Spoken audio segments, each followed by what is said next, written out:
sponsored by Model Makers Workshop. Need parts for your next model project? Model Makers Workshop has you covered with the best aftermarket accessories around. And by Gaahleri, your one-stop shopping for all your airbrush needs.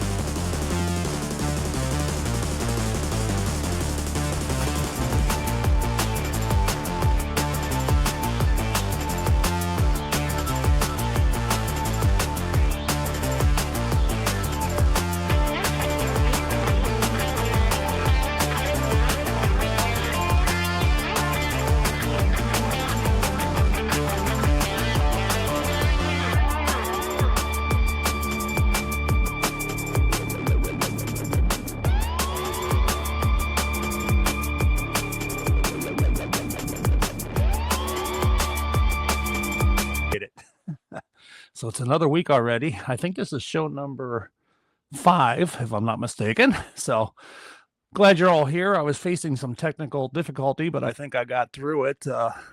Nothing like a Friday right before showtime to have technical difficulties. It's like, well, how do I handle that? So luckily we got it all settled down. So I think we're good. How's everybody doing tonight? Let's see. I got some people in here. Mike from Pops Models, hi. Steve, hi. Jeff, hi. Chet, hi. Jeff Lawless, thank you for coming. Kevin, my moderator, thank you. Hi, Ron. Okay, and I thought I saw, let me roll back. My brother. Hi, brother Dave. Thank you for joining in. And I'm going to assume my brother Steve, he doesn't have an account, but I'm going to assume he's watching too. So hi, brother. How you doing? Appreciate both of you guys coming to watch me. Anyways, hey, I think we got a pretty good show tonight. And I want to thank everybody for watching us last week with Mikey and Pops from Chester's Models. That was a good show, father and son team. I really enjoyed that. So, they're out of Michigan, and they went to a show the very next day, and they uploaded some stuff, so it looked like a pretty good show there. And you know what? I printed out my script. It's not really a script, but it's a little guide, and I'm without that tonight, so bear with me. I just got to get myself all together here. Okay, I got the chat showing on the screen here. Okay, I want to do a couple shout outs real quick here before we talk about the show. And one of them is my friend Bill Beers at Locust Scale Models. He has been a follower of mine channel since the beginning, and also on my Facebook group. And he just started a channel, and he's only got like 50 subscribers. He's only been on for a couple weeks now. But, he emailed me looking for some advice, and, he's been kind of struggling. But, I tell you what, for only 2 weeks into it and having 50 followers, I think you're doing pretty good there, Bill. But a little shout out for you. So in my description of this video, I will have a link to his channel. So check him out, give him a handshake, and give him a like, and give him a sub. And, he's going to do some how-tos and whatnot. So I appreciate that. And then I want to do a shout out to my own Facebook group page, Model Building and Retirement, same name as this channel. And, I started that several months ago, but just a couple weeks ago, I only had like 170 members, but it just ballooned in the last couple of weeks. So now we got according to this, 655 members, and all kinds of people are joining daily. So I really appreciate that. It's a fun group. Check it out. I'll have a link in my description for that too, but it's Facebook, Model Building and Retirement. And I allow anything. How's my audio? I'm getting a little bit of feedback here. Let me know if that's okay.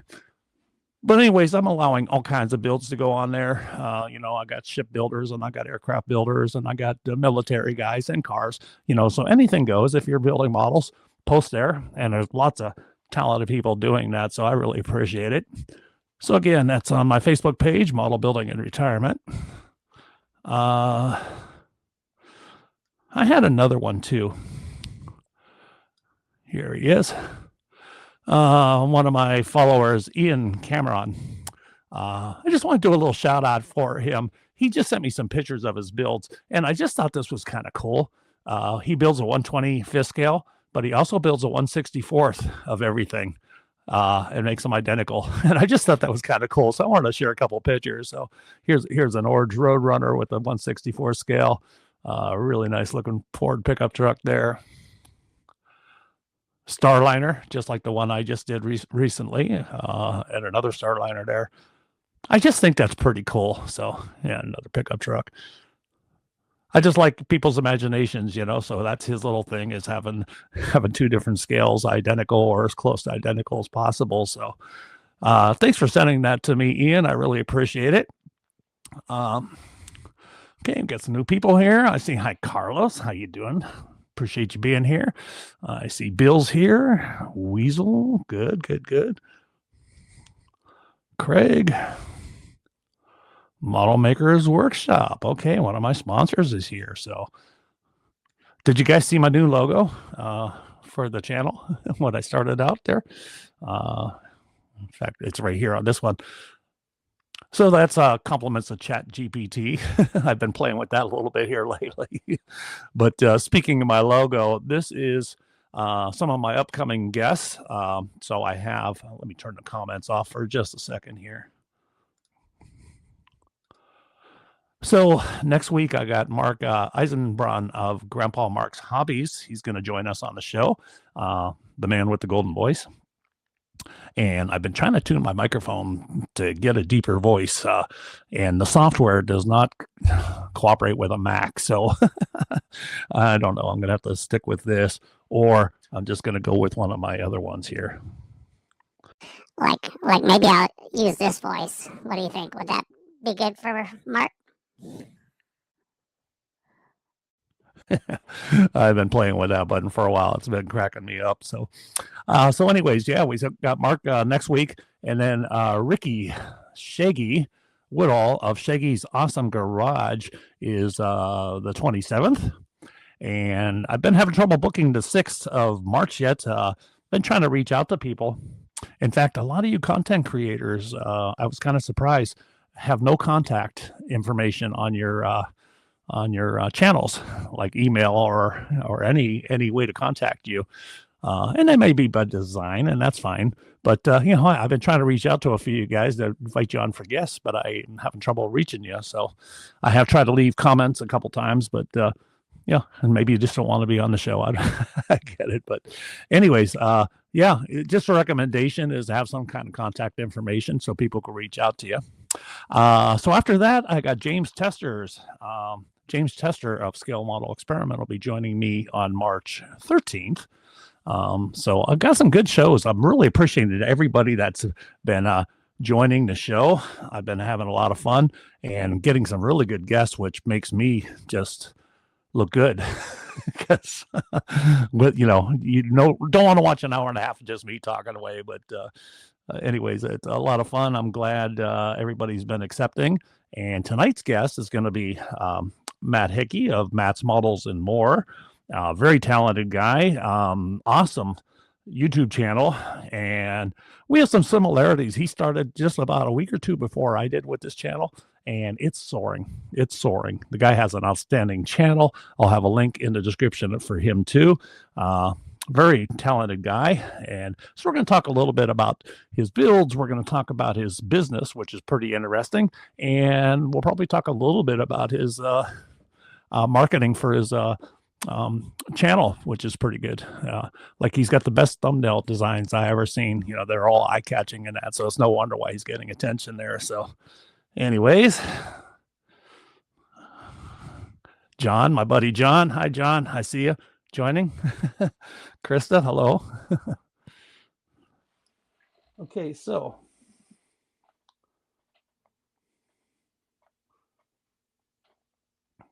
I'll get in the groove here. I've been playing around a little bit. I don't know how you guys feel about AI. I'm not a big fan of it. I certainly do not like the AI that's being used like on YouTube where people are just faking events and stuff, making it look like natural disasters or car accidents and all kinds of crazy stuff. I just see no point to those whatsoever. Um, and it's zero effort. I mean, you're letting a computer do your work for you. Then you're trying to go up on YouTube and produce videos and get, paid for it by ad revenue. But I think it has its place. And I've been playing with Chat GPT. And if you haven't done that, it's pretty cool. I mean, that's how I got my little logo that you see on the top corner here of the screen for my model building channel. And then also that's how I come up with my new logo for the live stream. But I put some of my model kits in there recently, and this is really cool. Let me bring them up on screen here. So this is the 60 Starliner that I just did, and I thought this was really awesome. I mean, they did a really good job of reproducing my photograph here, but I just told it to, put that in a night cruising scene in a small town, Main Street. And I thought that was really cool. I just love the way it looks. It didn't alter my build at all as far as I could tell. I thought that was really cool. So I did that to a couple more. This is my 40 Ford, the one that has that color shift paint job on it. And once again, I told it go on a drag strip on a nice warm sunny day, and I wanted to launch with the front tires about 12 inches off the ground. Did it exactly what I asked it to do. Really just kind of fun to watch this stuff. This is that 65 Galaxy that I did for my friend Kevin Smith, and I told it to be sitting in a field, because the car was a little bit rusted and no engine in it and stuff like that. I thought it did an awesome job, but it's not always perfect. Like he asked me if I could do another one and put that in his driveway, but it keeps screwing it up and turning it into all kinds of different cars, but not a Galaxy. So I don't know. I guess it has mood swings or something, but pretty cool, I think. And then this one, I thought this was cool. This is the 77 Mustang build that I just did first of the year. It was my first build of this year. So the one I had back in high school, in the blizzard of 78, I wrecked the car. So I thought, hey, put this one in a blizzard scene. And look what it did. I think it looks awesome. I'm having a lot of fun with that. What else we got here?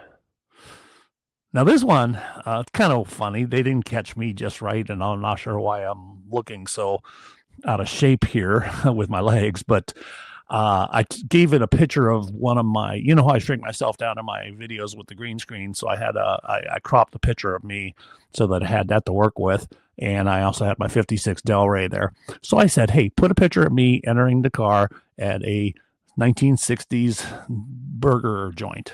And this is what I came up with. I thought that was pretty amazing. It's not an exact likeness, but the car looks good. Looks just like my build. And then we got this one. Now this one's kind of funny. So this is my 72 Mach 1, and I built that out of the 71 Revell kit.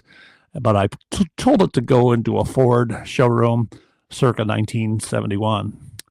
And same picture that I gave it on the previous one, but I told it, hey, make me look 20 years younger. I guess it decided, well, we're just going to use a whole different dude then, because that does not look like me at all.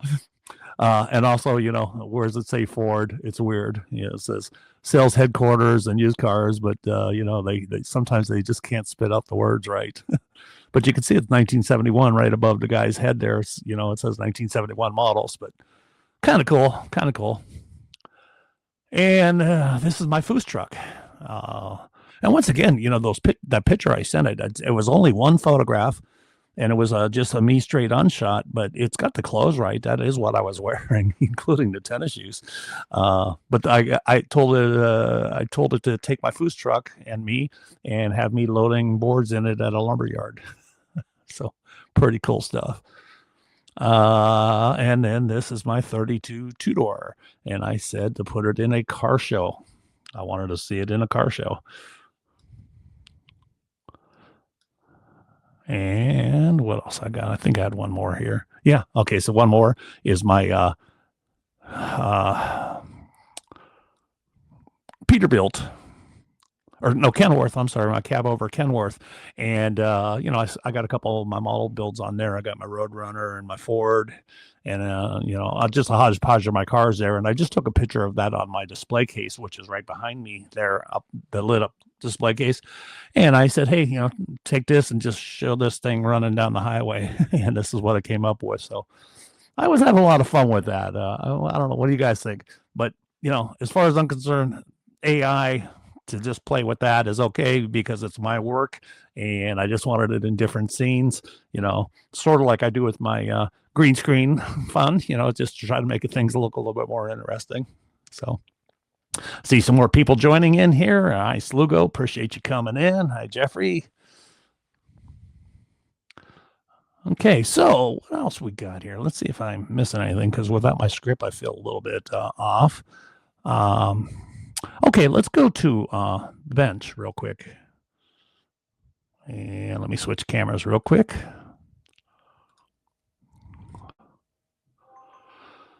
Okay, so looking at the bench, you may recognize this car. This was my 67 Plymouth GTX build that was in a pale yellow.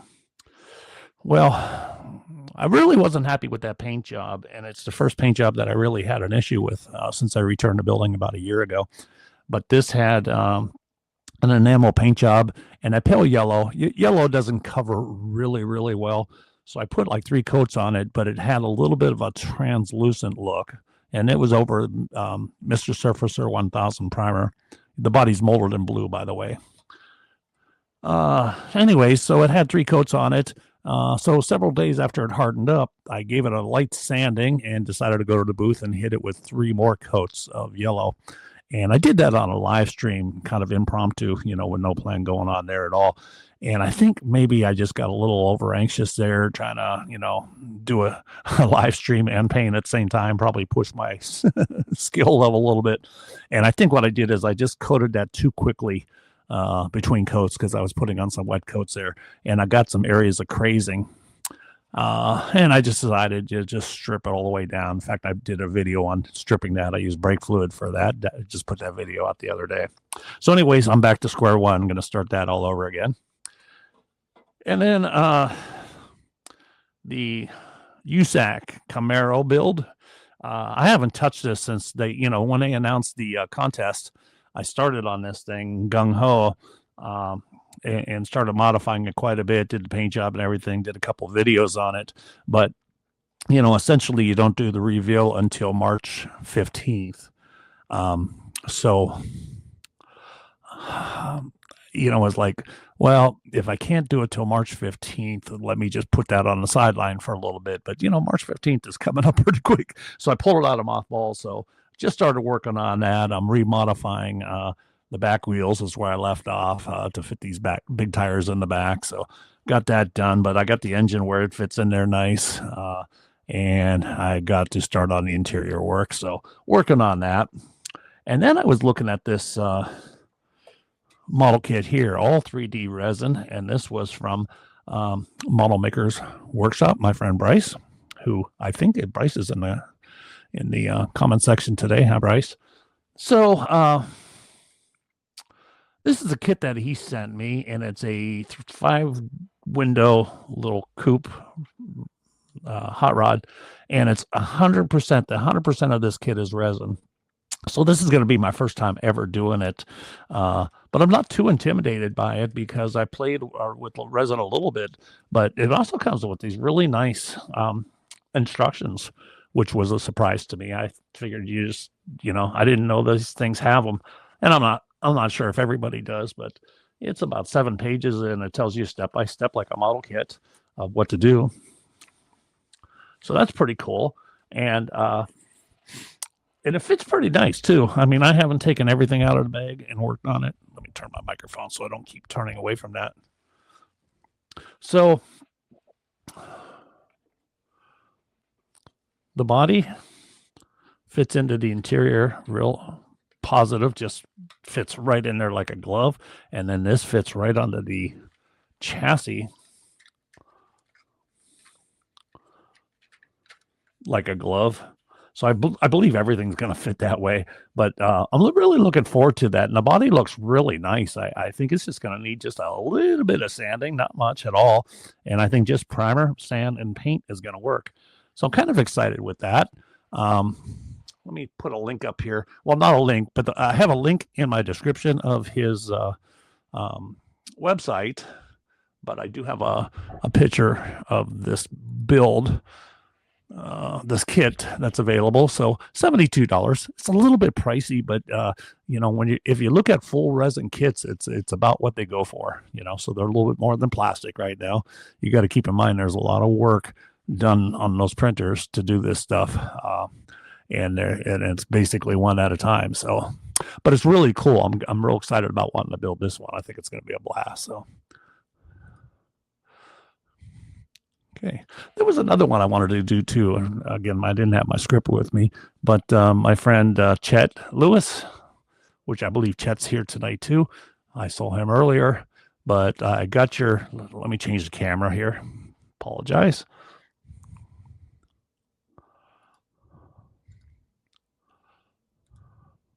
Here we go. Okay. So I got your shop card. Appreciate it. Very nice. And on the back, he's telling me that he wants to see some more Mopars. Well, I am working on that Plymouth. I just haven't got her done yet.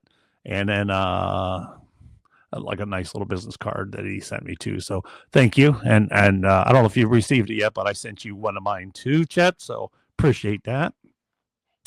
Okay. So let me check and see if I got anything else, but I think we're going to just bring in my guest here pretty soon here. Yeah, let's do that. I've got a little montage I'm going to put together for Matt. And it includes pictures right off of his website and some of his builds. And when right after that runs, he'll be on live with me. So let me get my media set up over here and run this intro. And as soon as the intro is done, Matt will be with me.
Ladies and gentlemen, please welcome to the stage the master of eye-catching thumbnails and master builder, Matt Hickey of Matt's Models and More. Hey, buddy, how you doing, Matt? Hey, Ken, how you doing? Good to see you. Good. Welcome to the show. Yeah, it's good to see you too. Thank you. Hey, before we go any further, I just need to know how much you spent to use Kenny Rogers' image for your new logo. Yeah, ChatGPT must have thought that I looked like him. Now, the one that you see right up on the top corner here, that's there, more realistic. That one looked a little more realistic, and I tried like 3 or 4 times on this on the live stream one I gave up, but he looks better than me, so I went with it. That's too funny. No, I mean, you were talking about AI, and I'm a big advocate for it. For the modeling community, as anybody that's followed me knows, most of my builds are done based off of what I tell it.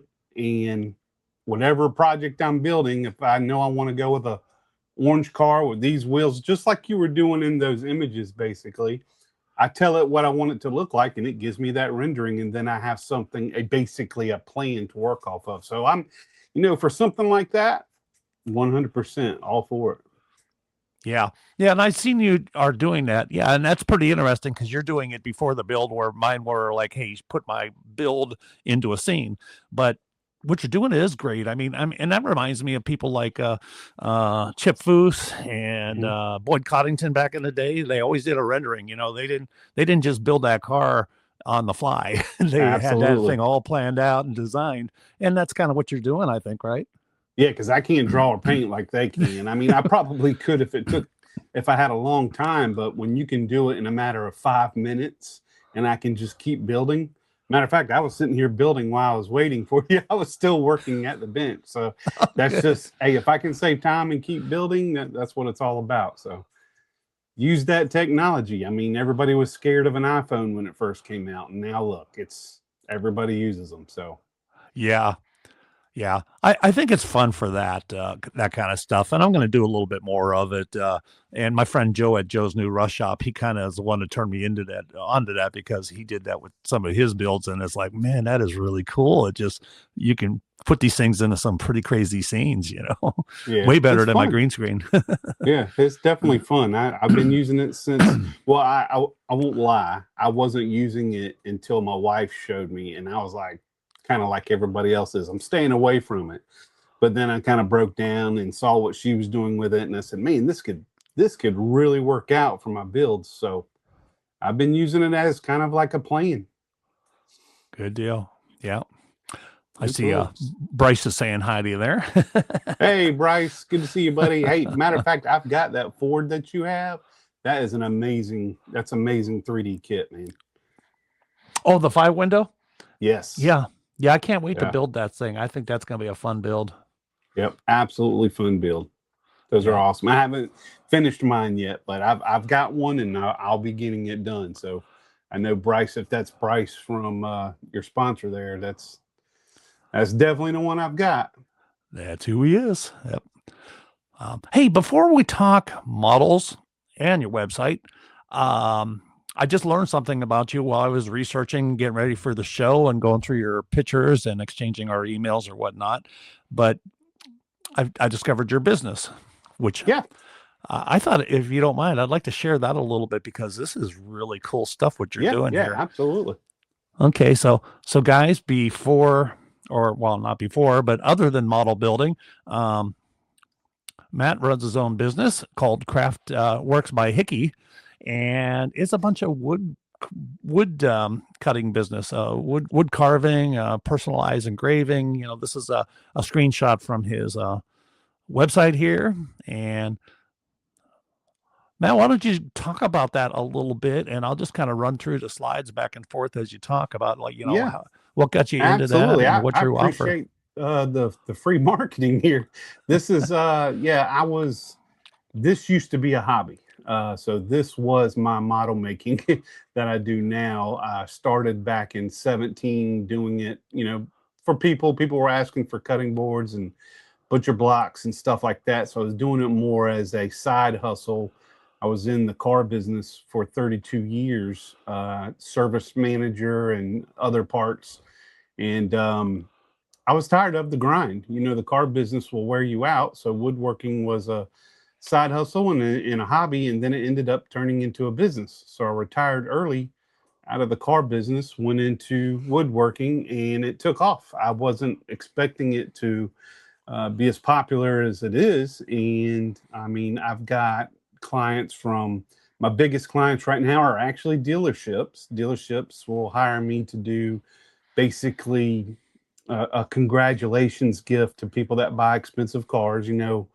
Cars now $150,000 for certain cars. So I do those, and lots of realtors. I've got a lot of realtors that do closing gifts, so I'll do stuff for them. Those are my two biggest clients. But then I also have, one-offs and stuff like that you're showing there. People will call me and say, I need something for Christmas, and get tons of orders. My busy season is usually the third to fourth quarter is when I really start picking up. So right now is a good time for me to get a lot of bench time. But the funny thing about this business is now that it's more of a business, it's a little more stressful than a hobby. That's why I got back into making models, something that I strayed away from for decades, and got back into it after of course my woodworking became a job. So I needed another outlet. I hear you. Oh boy, and some of that is just so beautiful, man. Thank you. I mean, I appreciate that. just like your builds, man. Your imagination is pretty amazing. Hey, and I let the wood talk to me. You know, one of my sayings that I've always said is that, you know, a woodworker can hear the wood speaking to it, but an artist listens. That's just something I've always said, and it's kind of very similar to a model car. You know, you open that box and it's all that white plastic and well, and some chrome, but it's not chrome too long in my box. I I usually dechrome everything, but yeah, it's the same thing. It's just your imagination coming to life. You see the wood, you see the grain movement, and you kind of play off what the wood is doing and use those grain patterns and movement.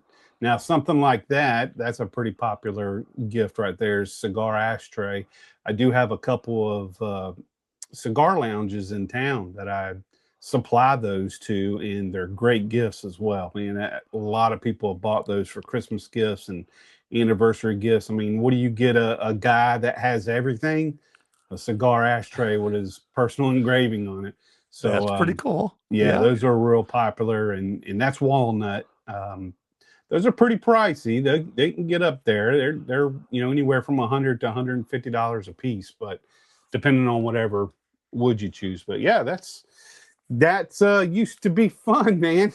it still is to an extent. It really is. But I don't know. I've always been creative, so I just have to do something creative, whether it's with the wood or with plastic.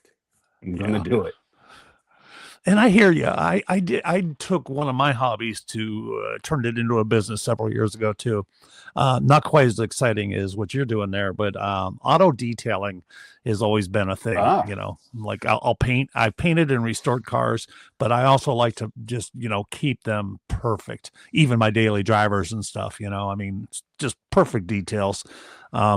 And I thought, hey, that'll be a fun business. You know, I thought I would be doing some really nice show cars and stuff like that. And this was out when I lived in Arizona. And I made it a mobile business because, you know, you don't get rain there. You know, I mean, you go 320 days a year without a drop of rain. So, hey, why don't I just come to you as a business? You know, of course, half the year you're 120 degrees working out in that sunshine, and you know, in the wintertime you're 70 degrees. Now, but anyways, were you doing main car, just normal cars, or were you doing more of the classics or you know, restored vehicles? A little bit of everything. Nice. You know, I mean, the ugly ones were the soccer mom minivans that were totally abused. You know, food just ground into the carpets and peanut butter stuffed into the cup holders, melted crayons. Oh, everything you can imagine. You know, and they probably never cleaned the car once, but it was like a lease, and it was time to turn in the lease. Oh, so they would call me, and I didn't see that coming. I never really thought that would be. Yeah, I don't know why I didn't consider that, but oh my goodness, I had some really bad stuff. But then I had some guys that just had beautiful cars that would have me out like every couple of weeks to do a full detail. And when I got there, the car was so clean. It's like, well, what do I do? I went ahead and did everything I do, but it didn't need it. But the coolest thing in Youngstown, you really can't do that now, huh? No. But the coolest thing I ever did is one of the high rollers at Bear Jackson, Scottsdale. But his name was Ron Pratt, and he was a builder. And so he was, you know, pretty well off. And he had a warehouse with hundreds of beautiful show cars and movie cars and one-offs and Copo cars and all kinds of stuff. And he hired me, and I ended up working, I wouldn't say exclusive, but I worked quite a bit on his stuff, especially at auction time. Like if he was going to, you know, because what he would do is at auction time, he would let a dozen cars go and he would buy a dozen more. So I would work with him and prep all his cars for the auction. And then when he bought the new cars, you know, he wanted work done too. Wow. For example, you know, maybe they had a little orange peel or something, you know, and he wanted to sand down and buffed out or whatever, you know. But anyways, that's fun stuff. You're still touching cars. That's the main thing. Yeah, that was the funnest part of it there, you know, and there was a lot of pride with that.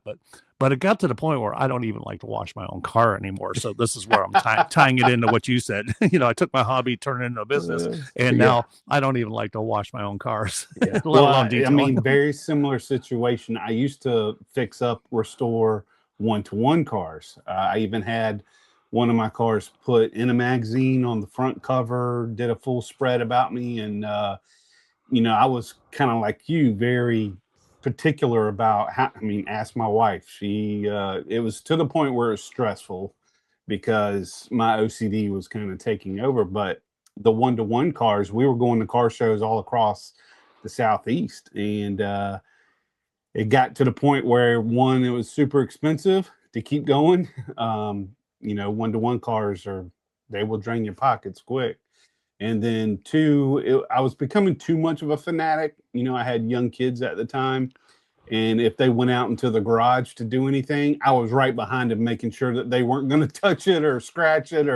And when it gets to that point, it's like, okay, I got to do something different. I can't do this. But so the plastic model cars are a little bit cheaper to do, and I can still make my dreams come true, whatever vision that I have of a car. And instead of just having one-to-one, because they're so expensive, I can have 50, 100, 120 of my favorite cars that I've ever wanted in a lifetime. So it's kind of a neat trade-off.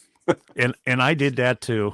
And I lost my ass every time I sold one of those cars. Absolutely. Because it wasn't about having the car. The fun was building it.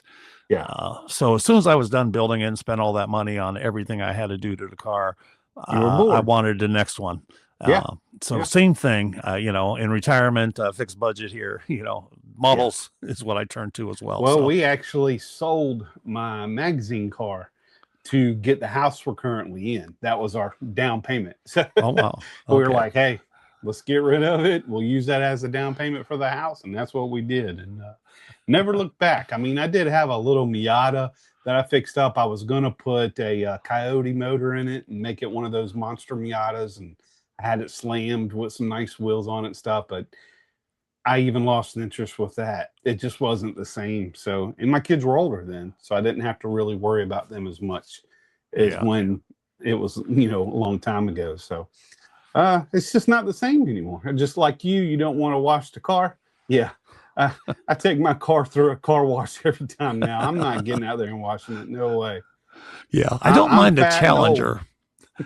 I don't mind the Challenger, but the truck, the Ram, man, that thing's big. I need a ladder and everything, Yeah. I don't blame Now, you mentioned a Miata. My brother Dave, who's in the room today, he has a Miata that he autocrosses with. Yeah. And that's a pretty cool hobby. He's kind of heavy into it. He has like in-car camera and all the telemetry and stuff. Looks like a lot of fun. That's real big here in Columbia. Well, more on the outskirts like Camden, but SCCR is basically a racing community where they do stuff like that, and it's track. It's not an oval, it's road course style racing, and a lot of Miatas are out there. I think people, speaking of the Miata, a lot of people give that car so much crap, but that is, you think about it, a rear wheel drive small car like that. What was a Cobra? It was a small car like that, rear wheel drive. You had the engine bay in a Miata is such a good size. You can put a Coyote in there, and you've got one of the baddest cars on the planet when you talk about weight to power ratio. It's you can't beat it. It's unbelievable. So I just wish more people would kind of get on the board of fixing up those Miatas, because they're good looking cars. For sure. In fact, that's his comment right there, that he loves the V8. Yeah, V8. We called them monster Miatas because they were monsters. You had to do some serious work to the rear end of those just to keep the traction, because all that power going back there, but it's part of the fun. And I don't know if you watched the one episode I had, but I went down to Bowling Green, Kentucky with my brother to pick up his brand new ordered Corvette. And the same guy who has the Miata. So he bought that.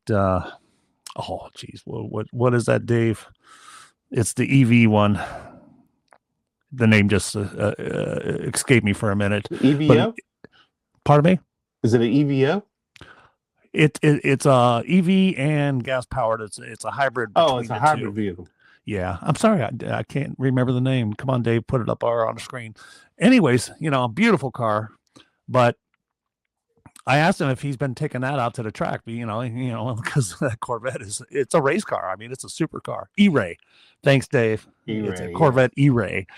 Yeah, it's a hybrid, and I it's like like how they 600 take that horsepower. instead of the Stingray, they change it to the E for the, Yeah, and see, that's another thing. People make fun of e-cars, but I mean, the power of those things are ridiculous. I know you don't get the gasoline smell and the rumble and all that stuff, but gosh, if you've ever been in one and completely hit the accelerator, you will change your mind on what an e-car will do. So yeah, yeah. Well, that's true. I mean, I love that rumble of the real engine. So I'll yeah, probably never get on board with the EV, but it's instant power. All those moving parts of a combustion engine yeah, actually yeah, slow the it's car true. It's down. true. Absolutely. Yeah. But anyways, he got that Corvette, but he still prefers the Miata out there on the track. So, Yeah, it's probably a little bit easier to handle. oh, I'm sure it is. Yeah, because that Corvette's it's a lot heavier than the E-Ray for sure, and a lot more powerful too. Yeah, because it's not an actual race track. It is they call it autocross, so it's like an airport big tarmac, if you will, with cones. Which is safe because I mean, what are you going to do if you wreck? You're going to wreck into some cones instead of guardrails and other cars. Very true. Yeah. So, anyways, let's get back to you. And I got to congratulate you on your channel. I think you're doing an awesome job on that. Because I know we started about the same time. And folks, if you saw some of that montage that I played at the beginning for Matt, you got the most eye-catching thumbnails, but they're not clickbait because your thumbnails get your attention and you deliver on every video exactly what that thumbnail is saying that you're going to see. And so it's no wonder why that you're doing so well, and you do a very good presentation on all that, whether you're doing reviews or builds.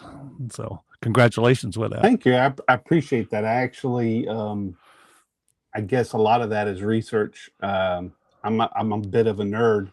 I even have a video out there saying that, model car builders are smarter because we're just, we tend to go into things a little more analytical. And part of that with the YouTube is I do a ton of research, and I'm not always just watching YouTube videos of other creators. I'm watching YouTube for YouTubers, like how to get more videos, how to get more attention to your thumbnails, how to,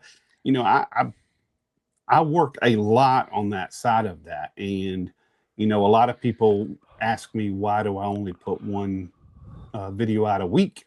And the algorithm shows and tests that if you do it once a week and schedule it at the same time, your channel or it turns into a show more or less. Then it's kind of like growing up in the 80s. We don't have this format now where you can go in and watch a show anytime you want. Now I'm actually rewatching the entire 5 or 6 seasons of Chips because it's on.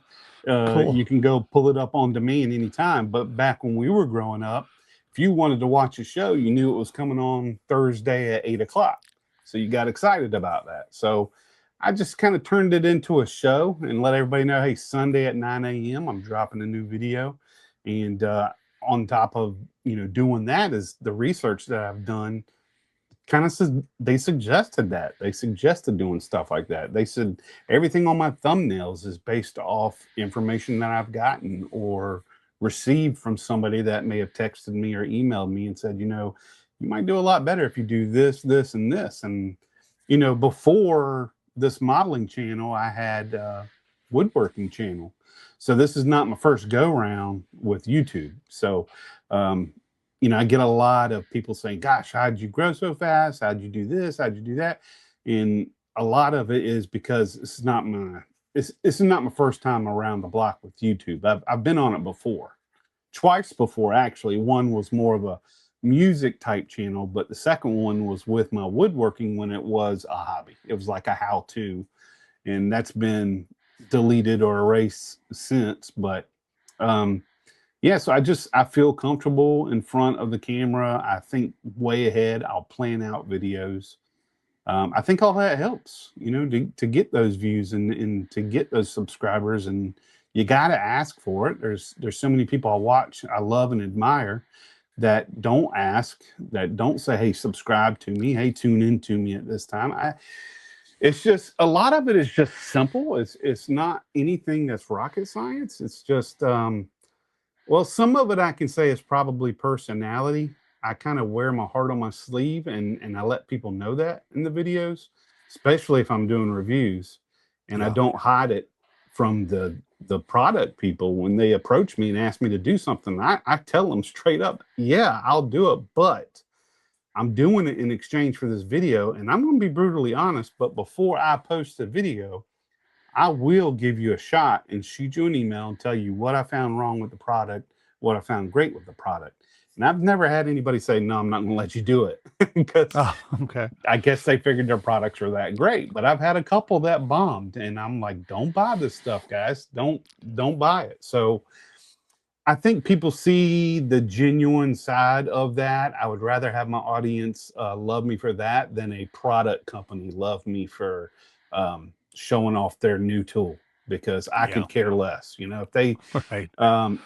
for instance, Gaahleri is now one of my partners. If you noticed in my videos, I really don't post it like at the beginning or anything like that. They've been with me for a couple weeks now. Actually, the last probably 4 videos I've been with Gaahleri. But my whole deal with them is that yes, I will work with you, but I would rather be a silent partner with you and just use your products and occasionally post up something about the code or what I'm using. And I wouldn't use them if I didn't trust them, because at first I was like, why is everybody using Gaahleri?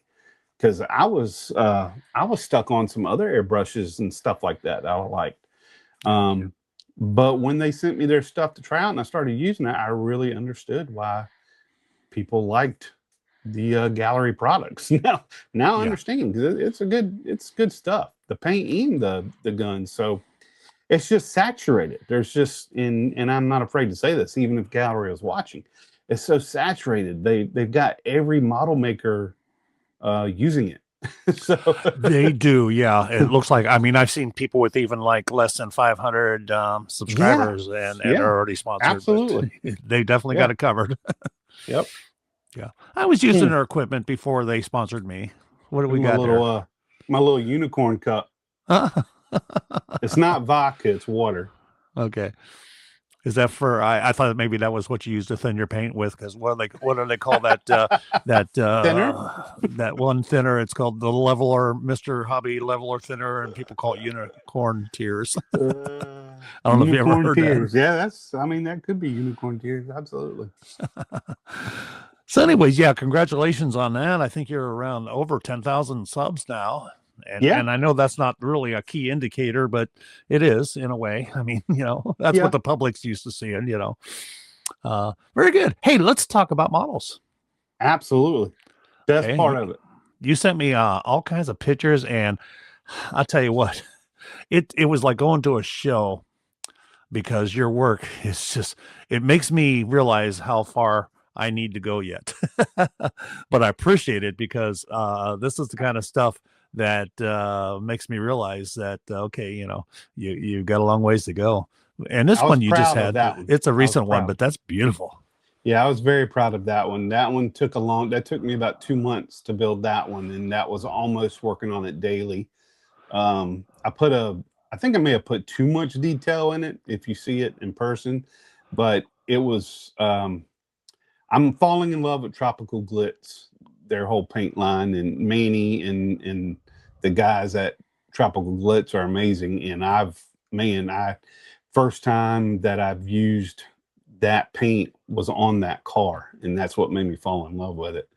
And that's right there, just one of the things I do with every car. I will say this: there won't ever be a model that I do that is right out the box. I'll just say it. That might be blasphemy for some builders, but I just can't. The artistic side of me will see a car. I can even see an ugly car and see something beautiful in it, and will make it the way I want it to be. Such as the car I'm working on now, the 73 Mercury Cougar. That's such an ugly car in real life. But I've done some major mods to that thing. So Yeah, I've been following that build. I'm real anxious to see what you're doing, because you're doing like again, I'm gonna say like a Chip Foose or something. You're tucking in those big fat ugly bumpers, and I mean, you really get into the 5 mile per modifying. hour bumpers that were, the 70s ruined a lot of cars, unfortunately. Yeah. But, yeah, there's ways to make them look good. But yeah, I don't think it back was to their that, fault. They were forced to, and they had to Yeah. adapt. Unfortunately. Yeah, back to that car. That was, a lot of people sleep on that kit as well. That was that darn, matter of fact, I'm going to grab the box art because that's this one. When people saw this car, people were boy. like, ugh, I don't want to build that. And when I Oops. opened that kit up, I was completely amazed how well that kit came together. That is a really nice kit. From fit, finish, everything. Super kit. Cool. And you're really good at opening these doors and trunks. And I saw your episode about the 3D hinges. It looks like a 3D hinge there, right? Yeah, that's from Z-Force Model Works. That was Gen 1. Me and him were working together on that. Of course, he's the brains behind it. I just came up with the idea, and those were too small. We had to actually make them a little bit bigger. That's my 64 Cutlass 442. That's not a car you see on show tables too often. Did they do a 442 and 64? They did. Oh, okay. I didn't realize Sure they did did. it back that far. Okay. Yeah, sure did. Yeah, my That brother was had a a fun build, too. 67 back in the day. Yeah. I like the exhaust coming out there on the front of the back wheel there. That's pretty cool. I went a little radical with that. That's probably What is that, a 5-inch overboard. exhaust? But it was fun. Yeah, Definitely there's a fun. good And believe picture it of or it right not, there. those wheels are Ford wheels. Oh, all right. That, Okay. that is a Ford wheel. The center cap, I removed the emblem off of there. That was the Ford emblem, and put the had a photo etch set for that particular car, actually, and put the Oldsmobile emblem on it. Right. Just thought the look matched it. Yep. And Weasel, I agree with you. Yeah, the box art is just a suggestion, and of course the box art that Madges held up, that wouldn't have motivated me at all. So you had a vision that you could turn this into something a lot prettier than that. Weasel, my man, good to see you, buddy. Okay, what else we got here? Yeah, look at that engine now. Is that That's a 572 twin turbo. okay? Well, you That's a painted that up lot of really motor pretty. in that car. Yeah. Now, please ignore the heat on the. I did not. That was my first time trying to do the whole heat on the exhaust, and I actually, believe it or not, that was done with permanent markers. Oh, no kidding. Okay. Yeah. So after I painted the exhaust with the Fusion Firm, let it dry like you're supposed to, and then used the permanent markers over it and kind of blended them in, but too much. That's just too much. Great. They were talking about the screen here. I just want to make sure we weren't having a problem. Oh, yeah. Okay, I'm not sure what they were talking about there. I don't see any issue with the broadcast there. Okay, so yeah, that's really pretty. And then vinyl roof. Is that a textured paint? It looks like maybe, No, or that's actually the masking tape trick. That is oh, is it? masking Okay. tape. Yep, but instead of using the overlap of the masking tape, that's actually, I want to say, 30 gauge solder wire that I used to do the seams. But I put it right over where the overlap was for the masking tape. Okay. Yeah, looks really good. Yeah, and that was Tamiya white. I'll have to try that. I my first one I did, I just used black flat and just held my brush way back and dry sprayed it and gave it texture. And then I bought some textured paint from MCW, textured lacquer. I'm not sure what he's got in it that gives it that texture, but it did pretty good. But yeah, I like to look at that too. I mean, it's got just the right grain and stuff in it. Yeah, it just depends on what tape you use. I think, believe it or not, that was blue tape. So it took good 3 or 4 coats because I did not prime it. I sprayed the white Tamiya right over the blue tape to get it covered. But that blue tape does have a really good texture on it to look like vinyl. But it is hard to get, around the corners there on the around the back windows and stuff like that. It's hard for it to lay flat. You got to make nice cuts in your tape to get it to lay flat. So that's always, I would rather use textured tape if I can find something that I was comfortable with. I definitely would do that. Great. Who's that there asking about the 3D parts? That's Bryce from Automakers Workshop. So he wants to know what your opinion on 3D parts and what it's doing for the community. Oh, obviously you got one right in that car. So yeah, it's huge. I mean, to me, it's saving our hobby. I'll just put it out there like that. It's absolutely saving this hobby. I have a 28-year-old son, and he's into the import tuners and stuff like that. He's actually building a 1-to-1 tuner race car, and he builds model cars as well. And if it wasn't for 3D stuff, he probably wouldn't even be building models.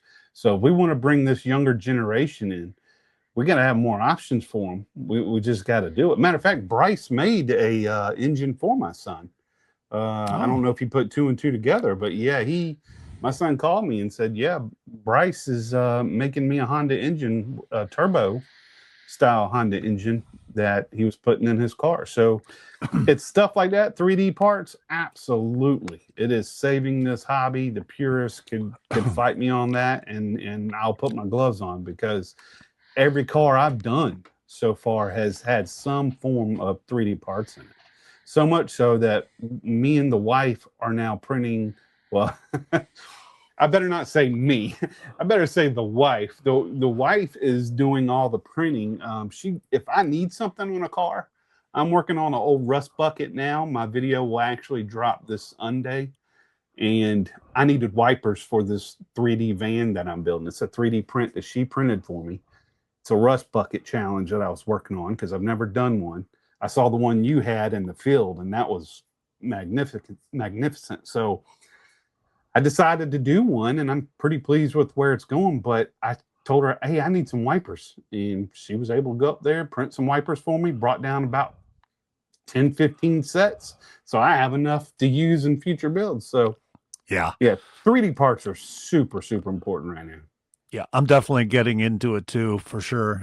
Not the printing itself, but the stuff that's available. Yeah. Boy, I'm looking at this picture here of your dashboard. Oh, my God, that looks so real.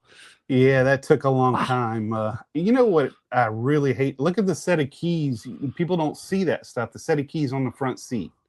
So that's photo etch. That's a keychain with 2 keys.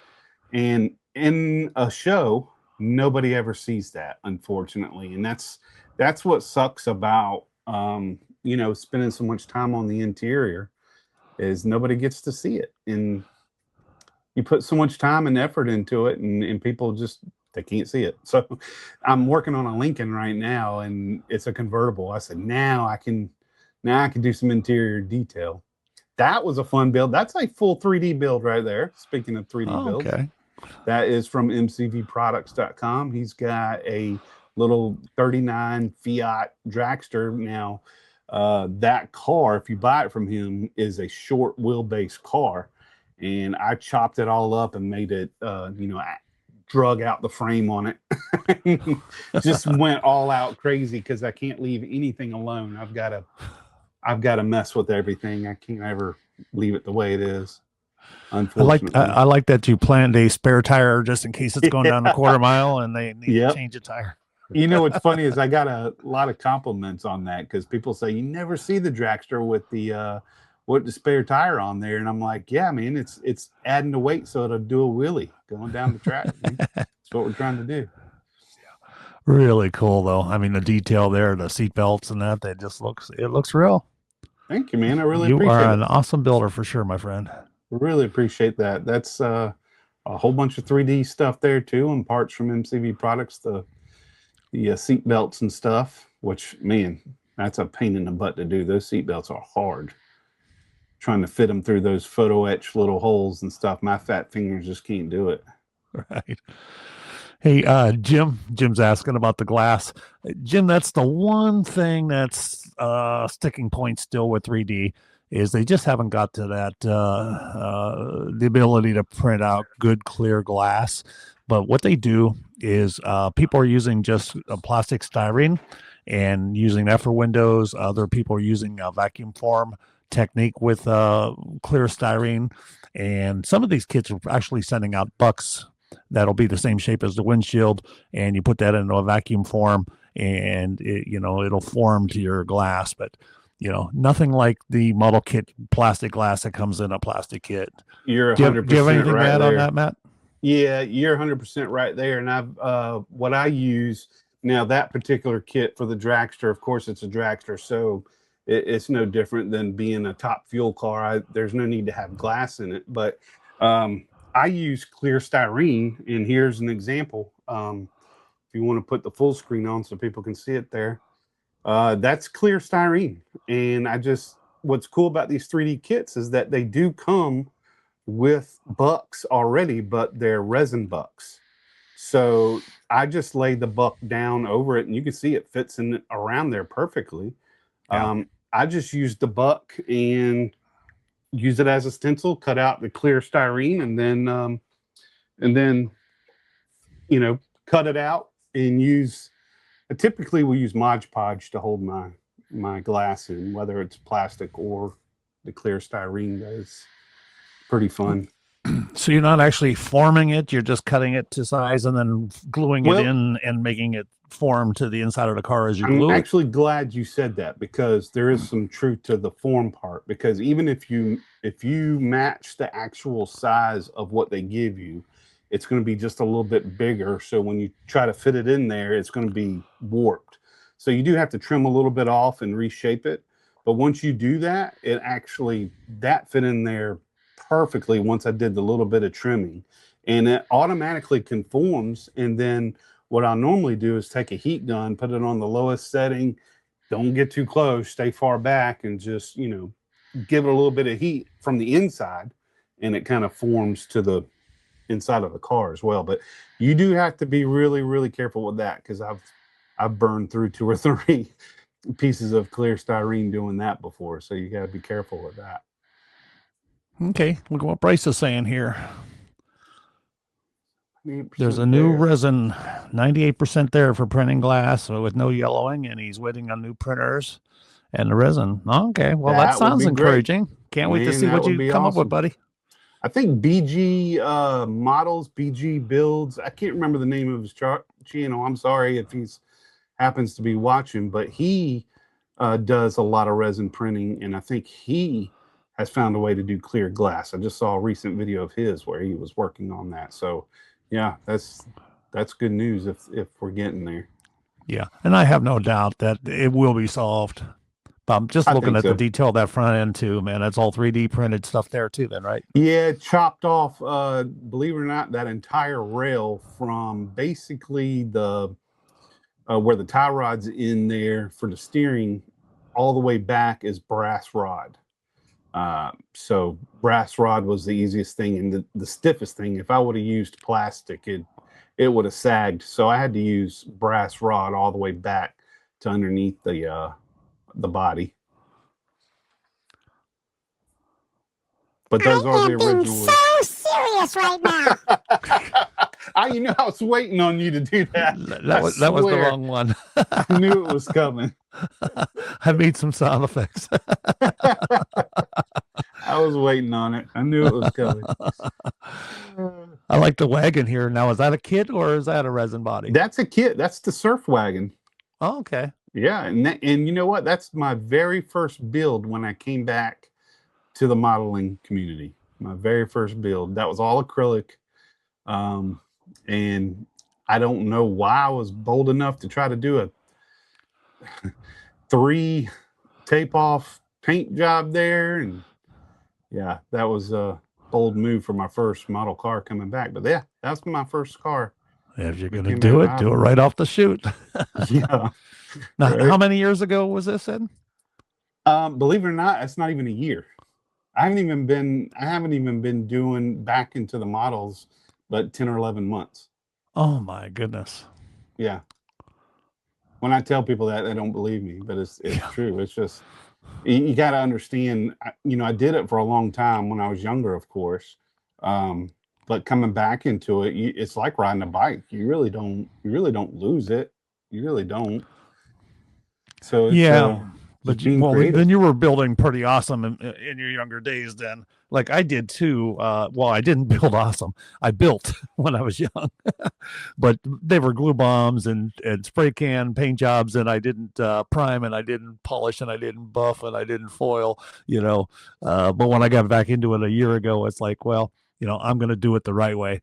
So I'm trying to get up What's to funny speed. is even back then, I look back at all my old models, which I never kept because I stayed at my parents' house, and I'm sure they threw them away. But even back then, I never really rushed. I was always, I guess, I had that patience with doing the model, that I never rushed through it or never put a ton of glue. Always used the bare minimum. Now I didn't do stuff like I'm doing now, of course. It was usually all box stock back then because we didn't have the options we do now. And if you did have the options, unfortunately, I didn't have. Oh, my battery's running low. I didn't have the same stuff to do like I can do now, unfortunately. Okay. If you get real bad on your battery, is that a phone battery, right? Yeah, my Okay, wife will come in here with a charger for me. Yeah. Okay. Yeah. I was going to say, I'll be saved. if you She's need to hook watching in up. the other room. Okay. She watches you, Ken. Oh, she does? You old handsome Kenny Rogers looking you. Well, my character is. Now, this one was interesting. Man, yeah. I see that's my very first rush job. And it was bad. It was bad. No, it's all I've been right. working on it behind the scenes for a while now. So that was, to me, and that's a 3D kit. That's a Corvair wagon. And yeah, I wasn't pleased with that one at all, but I probably shouldn't send you the pictures for that one. I like it. Hey, well, not everyone is out of the park. That's for sure. That's probably my least favorite model that I have. I like that little fueler in the back window there. Yeah, see, just something else again. Just like, hey, I had the fuel tank. I'm like, man, how cool would it be if the gas tank was coming out the back window and that's where they filled it, and then you can see where they've spilled the fuel because they're in a hurry to get to the drag strip. So it's just stuff like that, man. My mind just it just can't leave anything alone. Yeah. Like, who would be racing with those kind of wheels? Well, yeah, that's a good point. I told you she would come in and save me. The only problem is I need her to kind of plug it in behind the scenes. Actually, you know what? I'm not going to be able to plug it in because my microphone's plugged in. So we'll be okay, Ken. It said I had 20%. Yeah, it said I had 20%. So okay, we should be good. All righty. So what are you using? An external mic? Yeah, it's Hollyland. That's what I use on all my videos, actually. Oh, okay. Yeah, it just attaches to the collar there and plugs right into the phone. Yeah, and if worse came to worse and you were running out, I think switching to just your phone mic will probably, work. Okay. If we had to. So don't be afraid to have to go there if you need to. Gotcha. All right. So you sent me so many pictures that I actually had to make 2 PowerPoint slides because it wouldn't allow me to put all the pictures on one. I got nervous Belvedere, when I saw right? your previous videos. I was like, man, I don't think he has enough photos for me. So yeah, I sent you all you wanted to use. You don't have to use them all. Yeah. You just wanted to make sure you had some. Yeah, we're looking at them. We'll see how it comes along there. Now, so you talk about beautiful different. Build. I mean, that right there, who would ever go to a model show, you see lots of chrome everywhere you go. And in model shows, and I was thinking completely opposite. I said I want to do a Nardo gray that's flat, and I'm going to do all my trim in black, gloss black. So once again, just trying to be different. Yeah. I'm reaching out of my comfort level too a little bit, like that. The 60 Ford that I did, big black wheels. That's not my style, but I appreciate that. And I said, well, I'm going to build one that way. And even this USAC build for the Camaro, it's got big black wheels and all black window trim and stuff like that. No chrome on it. I love that look. Yeah. Well, you're a little bit younger than me. It's very menacing. It's a very stealthy, mean look. Instead of, I still love my chrome. Don't get me wrong. You're still going to see tons of chrome. But I also love that dark, menacing look. So it's pretty cool. It's fun. That was another trunk cutout. I do like doing my trunks. And if you notice when, people do their trunk lines for their jams, most people will stop right before that bend. But I will actually take the styrene and bend it with some plastic cement, with Tamiya cement, and let it melt and slowly just make that bend. So it matches the actual flow of the trunk. So a lot of people also didn't even know that was a Belvedere because of what I did to the front fenders.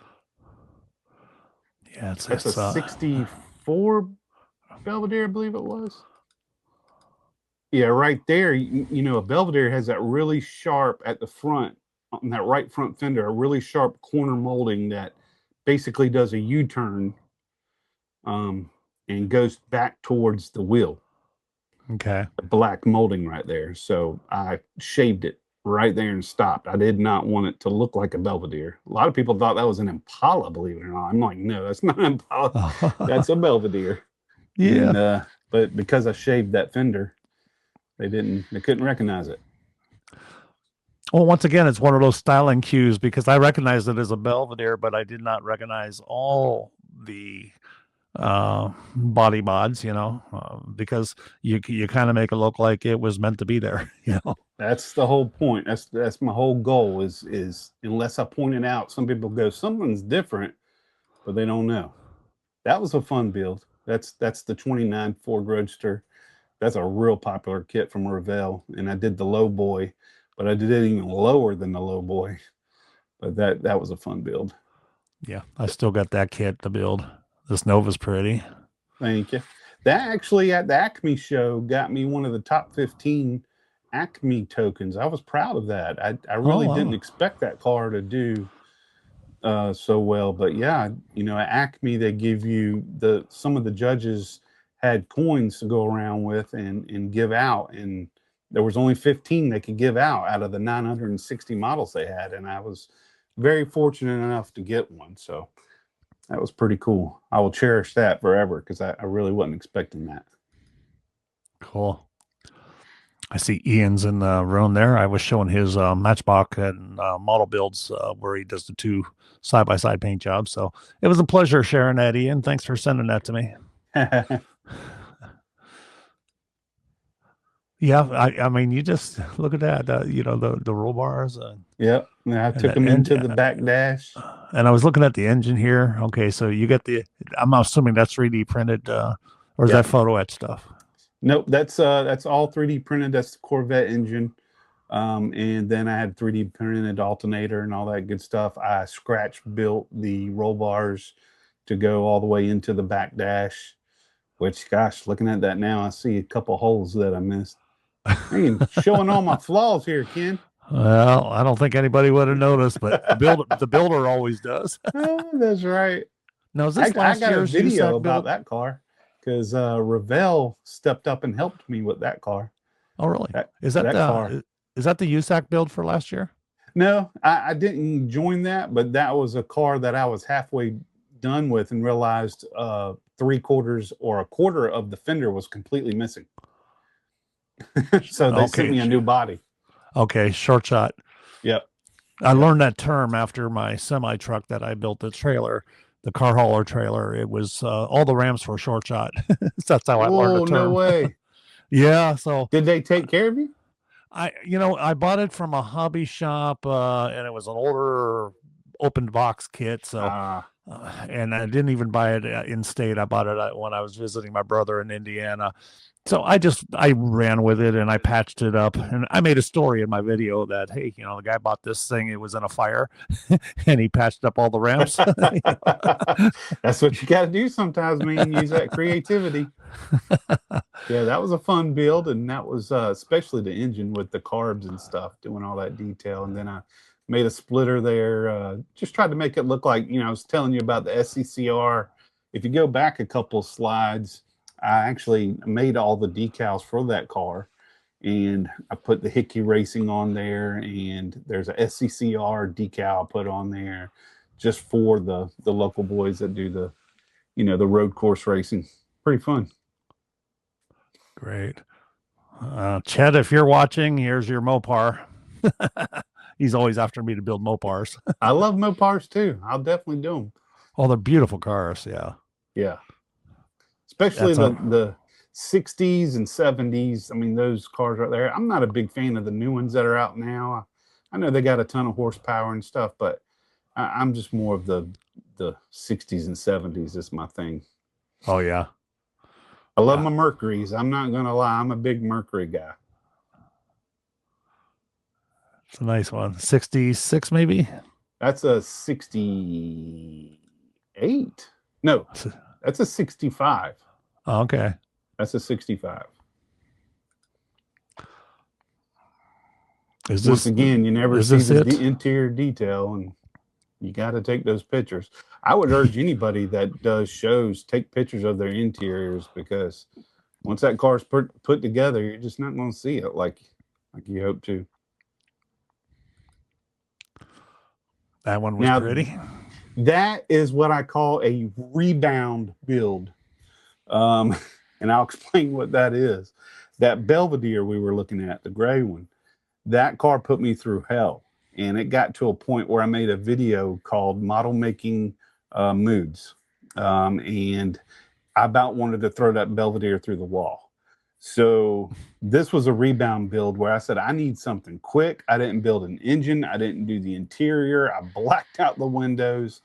But okay. Just like me, I had to scratch build something. So I scratch built the wing on the back and the front splitter, and did a 3-tone paint job, and slammed it down as far as I could possibly go with those big wide slicks. But it's, once again, that's a rebound build. That was something I did in like 2 or 3 days, and it felt good. I could breathe. I could say I got something done, and then I jumped back on the Belvedere. So kind of like a rebound relationship. It's just something to get over the hump and make you feel better again, so you can get back on track. Yeah, I hear you. I mean, I'm far behind your skill level still, but it's like that 60 Starliner that I did. That was probably the most intense as far as fitting things, resin and stuff into the car. So, it took me a challenge for me. So the next one was that 57 Surfer wagon that I did, and that one I slapped together in a week with the patina paint job and all that stuff. Yeah, it feels good to do that. Yeah, you have to do it. And same thing with that one. I've got the Hickey Racing decals on that one as well, and I made the Irish pub decals for that one. I used some of the stuff that was the MPC, which that was a horrible kit anyway, in my opinion. That's the MPC. Doggone it, can't remember the name of that drag car. Very popular. Everybody's done it. That is in fact, I've got it right there. Yeah, the USA 1 by MPC. It's the Bruce Larson car. That's what I was trying to say. Okay. Horrible kit, in my opinion. I mean, there was so much flash and everything in that car. That's why I just said no engine, no interior, no nothing. I'm just using the body and having fun with it. Hey, everybody, like Mike says, slam that like button there, buddy. 67 people watching. That's good. That's good. Oh, nice. Yeah, good. You know what? You didn't send me enough pictures because we're through the slides. Good. Beautiful work, man. I really appreciate you sharing that with us. Absolutely. Yeah. So, hey, audience, too. Go ahead. Sorry. I said that's fun stuff. I mean, being able to show that stuff off is fun. And I appreciate what you're doing, and I wish your whole setup for this show is pretty cool. So I got to give you kudos to be able to bring in a content creator, weekly and interview them is pretty spot on. That's a great idea. Well, So keep thanks, doing Matt. what you do. I Absolutely. appreciate it. I'm Absolutely. trying to get comfortable at it. In each show I tell myself I'm gonna just be all relaxed and just roll. And then like this one here, I just fumbled all around. I felt like for quite a while. I think you're doing great, man. I appreciate the kind words. It's a lot of fun. No, I'm enjoying doing it. I'm so pleased that folks like you are accepting to do it with me too, because that's what makes the show. Well, like you said, if more of the creators put their information in the description, you can get a hold of them, and do this. And I'm sure everybody. The way I look at it is, you were talking before about being so good at getting my channel out there. Well, if these creators want to be get their stuff out there, you get on shows like this and let people watch, learn who they are. Right. And Weasel, thank you, buddy. Yeah, thanks, Weasel. And this whole platform is letting me meet new people too, and opening my network, if you will. So I'm sure that a lot of the guests that I have are probably going to be able to get me in touch with some of the people that I'm trying to get in touch with. Absolutely. I'm going to send you a bunch.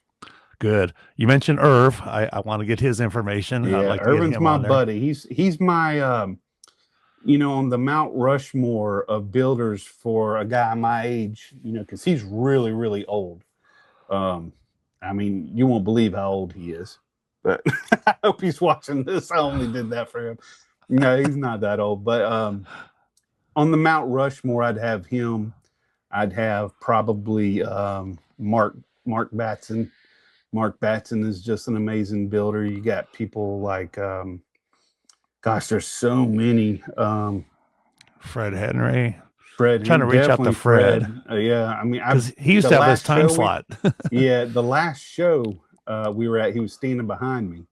And I swear when he talks, it sounds like Sam Elliott.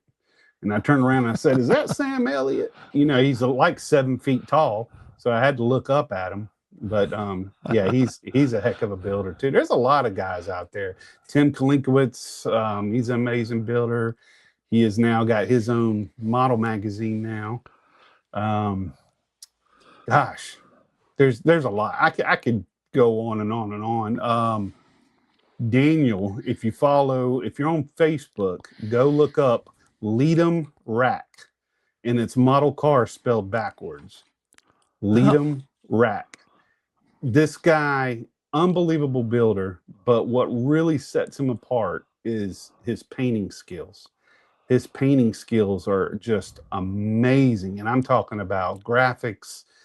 He never uses decals hardly. He's hand painting everything. Wow. He's incredible. So Daniel, I hope you're watching, buddy, but that's definitely something you want to look up for him, because he's an all of y'all. If you don't know who Daniel is, Lead'em Rack on Facebook. Okay, great. Model car backwards. You won't be disappointed. And folks too, you guys watching, if you'd like to be on the show, send me a bunch of your pictures. Tell me a little bit about yourself. I'm willing to get anybody in here. You don't have to be a big content guy like Matt's like one of the biggest stars I've had. I did it because it's ratings week here. Yeah, right. I was just hoping I didn't break the camera or hurt you in any way. I kept telling you, said, "Man, I'm trying to make you look good. That's all I want to do is make you look good." You're a good sport. I really appreciate it. Hey, by the way, I was going to tell you this the other day. I have a ton of family in Youngstown.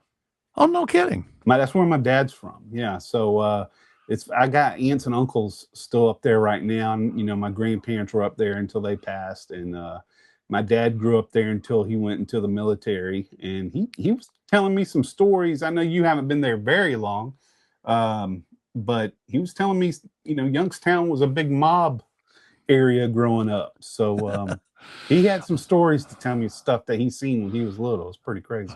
Oh yeah, no, I'm well aware of Youngstown. I was born and raised here.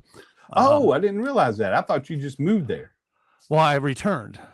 Gotcha. Yeah, and actually, I returned 18 years ago. So, Oh, wow. well, I was 21 when I moved to Arizona, and then I came back in 2006 back to Youngstown. So I was out there for like 27 years. But yeah, So then yeah, you grew up at what year? I don't want to give your age away there, Kenny Rogers, but what year were you born? 59. 59. Okay, my dad was born in 51. Okay. Yeah, he had, man, I wish you and him could get together because he could tell you some stuff, and something about Cadillac Chuck, something like that. There was some famous mobster that they lived across the street from, and they seen anything and everything. So it's pretty cool. Pretty cool, man. So yeah, we've got a connection there. I've got some family up there still. Boy, so if maybe if you're ever visiting, stop by or get hold I was of me. going to say. Now you've got some YouTube creators and big time builders living around you, don't you? Yeah, well, next week's guest is Mark from Grandpa Mark's Hobbies, and I met him. The golden voice. I'll tell you what, his voice is incredible. This is the closest I got. Let's see here. Hold on. Mark, I'm gonna try. It's a little too gritty though. Still not there. Yeah. He should have been a radio DJ or something. I mean, him and Fred Henry and all these guys with these big golden tones. I don't know where to get it from. Yeah, no kidding. Yeah, but I met him at one of our local car shows last year, and I mean, he lives a mile away from me. I mean, That's who would have ever crazy. thought? Yeah, because we were talking about it. He said he was in Youngstown, and but we're actually in a little town called Poland, which is a suburb, and yeah, he's about a mile away. And then Joe from Joe's New Rush Shop, who was a guest a couple weeks ago, he lives right here in Youngstown too, but where he works is only a mile away. So what a small world. That is cool. I love how Grandpa does the at the beginning, he's got the little figurines all around the car, like they're looking at it and stuff, kind of like what you do with the building and stuff like that. It's pretty neat, pretty creative. And then he usually has a story to go with it. Like, I think he's got names for each of those guys. Creepy. Krista. She must have been talking about your voice. Let's see if you like this one, Krista.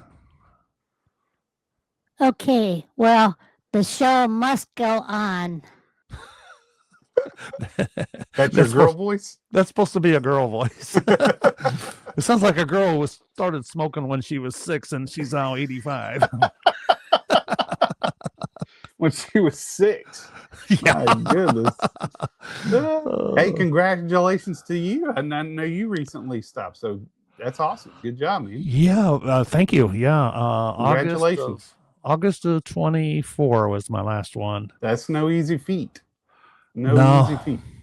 But I'm definitely over it. I don't ever even think about it anymore. I just wish I could have done that 40 years ago. But yeah, so it now took a scare. Paint fumes all day. Yeah, right.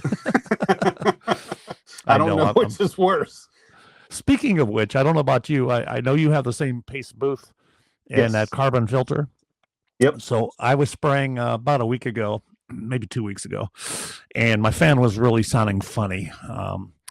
And I thought, well, maybe I'm getting back pressure. So I went down to my little filter there, and that thing was pretty built up with paint inside and out. So I finally replaced it. So I got about 3 months out of that filter. And the canister? The canister, yeah. Really? Now, did you get the same brand I got? Yeah. Because I think I had the link on that channel for that. Well, if you look over my shoulder here, right there, as you can see, I think I spoke to you a couple months ago about the Pace, the actual blower motor. Yeah, right there. It's black now. Yours is silver because that's a Vivor or whatever they call them. I replaced it. That's a 200 CFM blower, but the Pace comes with a 143 CFM. blower, and my pace blew up. It stopped working, and I'm not bad mouthing Bob Pace because he's a great guy. I contacted him. He said, "Well, if you send me the motor, I'll send you another one." And at that time, I'd found the Vivor that had a higher CFM, replaced it. But then going back to the canister, I usually will take mine out about once a month, go into my workshop, and I've got a huge air compressor in there. I blow it all out with the air compressor. So I did but that. that's once a month I do that. I did that too. I probably wish I would have done it a little more regularly, but I did that after I bought the replacement one, and I think now I kind of have a spare, So Oh wow. I think I can alternate them. Yeah. Yeah, like one's because getting bad. well, that's charcoal, so you don't really want to get it wet. I don't think it says you can spray that down, which I don't know if I'd recommend, but yeah, blowing Probably it not. out is what I've been doing. But yeah, I wanted to let you know about the blower motor, so because that's unfortunately mine did go out, and we did have a conversation about that a couple months ago, and you said yours was doing fine. But Yeah. Bob, I tell you what, that company's unbelievable. He will do whatever it takes to help you, and it is, I mean, they're not exactly the cheapest booths out there, but the old plastic ones we had, I could not get it clean. No matter what you No. did, you cannot get that thing clean. I could take some acetone, spray that bad boy down, wipe it out, and no matter what overspray I have in there, it comes right out. I mean, it's so easy. Yeah, I like that, and a fan, even though yours is more powerful than mine, it pulls enough where I can spray right out in front of it. Yeah. And it's great for camera shots. Absolutely. I used to have to shoot with that camera right between my arms and be spraying like this. And, So awkward. Yeah. So now I'm very comfortable. The tripod's off to the side, and I think it's a better experience for the viewer and certainly for me. So it's funny you say that, because the video I got dropping Sunday, I just finished editing and uploading it today. It'll drop Sunday at 9, and it's got the exact same view that you're talking about from the side where I'm spraying the car, showing 1 or 2 coats in a fast forward motion, because I didn't want anybody to sit there and watch me watch paint dry. But it's that booth, I like that booth. It is expensive, but it's worth every penny to me. Yeah, I'm happy with it too. I know what I am going to do this year, though. I am going to knock a 4-inch hole through my block wall and put a dryer vent there. It's a good idea. Yeah, I wish I could do it. Yeah, it's a basement wall, and if I ever move the booth or anything, I mean, I'll hang a picture over the hole. Unfortunately, I live in a neighborhood it's a pretty decent neighborhood, and the HOA is like a prison. And my model room is at the front of the house. So this window behind me faces the main road.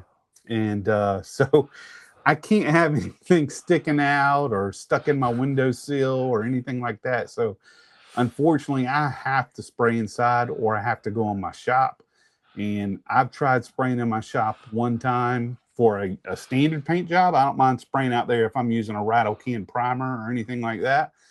But that Belvedere, I did spray gray once in the shop, and that was a big no-no. I mean, I had so much trash in it. I mean, it looked like it had goosebumps. It was bad. You got all the wood dust everywhere. From the wood.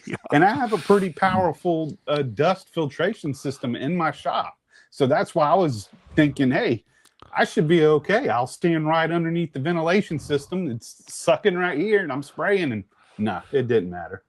If anything, it probably sucked all the dust from the ground right up into my paint job. So I learned my lesson with that, and that's when I was kind of like, okay, it's time to invest in a good booth.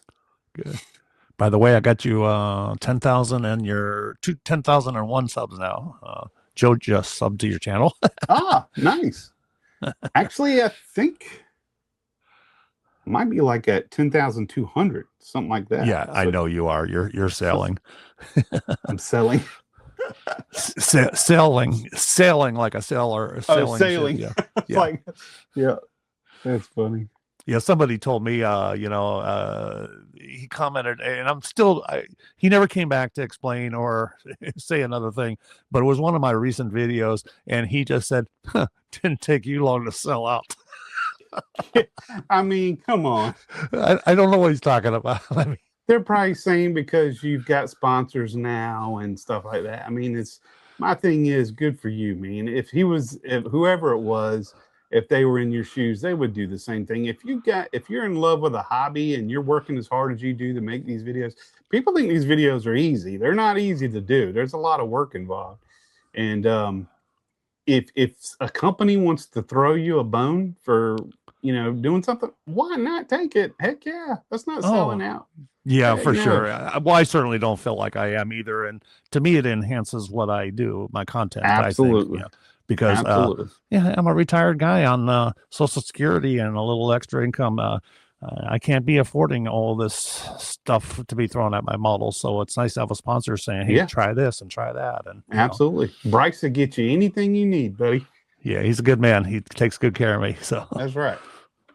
I would have been with him if I wasn't already with, because I like him a lot, but I was already with Ryan from Z-Force and Matt with MCV Products. Matt was my first guy to contact me, and I mean, they're all great people. They all do great things, and you got a good one there. I mean, yeah, Bryce is a good guy. Now, to me, a sellout would be, and I do, folks, whoever you were that was making that comment, I get emails every day by people wanting me to test their products and stuff. And and every email is like, we watch your channel. We love your content. Would you check, how would you like to check out this lady's purse? No, you don't watch my channel. You don't know. It's funny because that just happened to me the other day. I had Nordum, the cybersecurity thing for your computer. Is it Norton? Norton. Can't remember what it was. But they contacted me, I guess, because I had hit the 10,000 mark, and that might be their threshold. But that's a pretty big sponsorship. But I said, well, how does that look, me working on a model and then stop to say, by the way, is your computer protected with virus software? I'm like, no, I'm not doing that. Yeah. Save that for the guys that have 300,000 subs and or working or 10,000 doing stuff with computers. I mean, I'm working on a plastic model here. I'm not gonna sell out to do a dang I guess a commercial for computer software. It just doesn't make sense. Right. And it's a shame because I get I would be getting a lot of cool free stuff, but I'm just not going to go there, Yeah. Because if somebody sends me something, I'm going to make a video.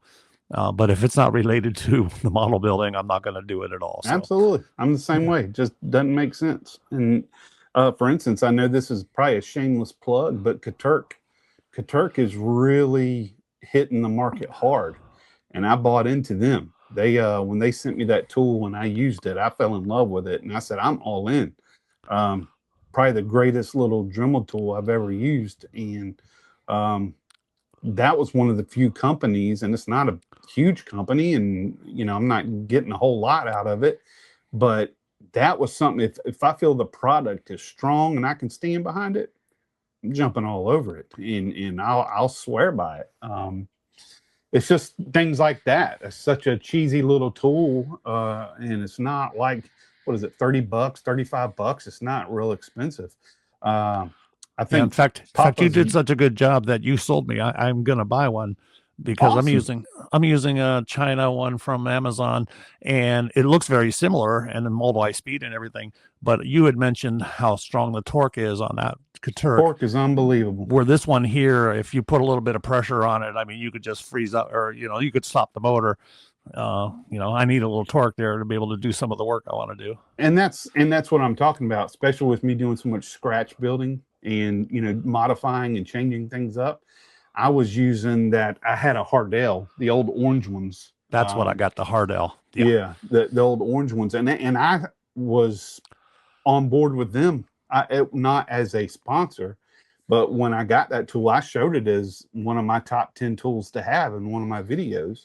But the more I got into scratch building and really modifying these cars, it was not working for me. So when I got that the Katurk game changer. Now I will say if it gets down to 1 or 2 battery cells left, it will start to bog down. But gosh, it takes a long time before you have to even worry about charging that thing. It just takes forever. Papa's workshop, he is now using Katurk, and I know Paul with Left Coast Model Builders is now with Katurk as well. So that's just proof you've got 2 other, high-end content creators that are swearing by it. Paul's been around forever with Right. Left Coast Model Car Show. He does the Model Cars and Coffee. Yes. He's the host of that every Sunday. And I had to laugh when I first saw it because he got a pink one. Hey, but he's using it. It still works. Yeah, I'm definitely going to get one because I use mine quite a bit when I'm doing like the rust holes and fitting these big engines into these chassis. Some of them you got to do a lot of hacking away. Absolutely. Yeah, you'll love it. You'll definitely use my code. I will do that. That's a video I'm going to be putting out too, is when YouTube becomes a business. And that might be a good one to meet up with you again, or maybe we'll do another show together or something just about YouTube. We kind of talked about that a little bit. We did. It would be great because we have that just shows you how big this modeling community has grown. And if you really want to see how big it is, go to a show. I have so many comments and stuff. Is model making really that big? I don't ever see model kits anywhere. I'm like, you're not going to the right place, or jump online, jump on YouTube, because model making, especially on the cars. I mean, you got the younger kids doing the Gundams and stuff like that, but the cars, we went to a show. I'm fortunate enough to give a shout out to my wife.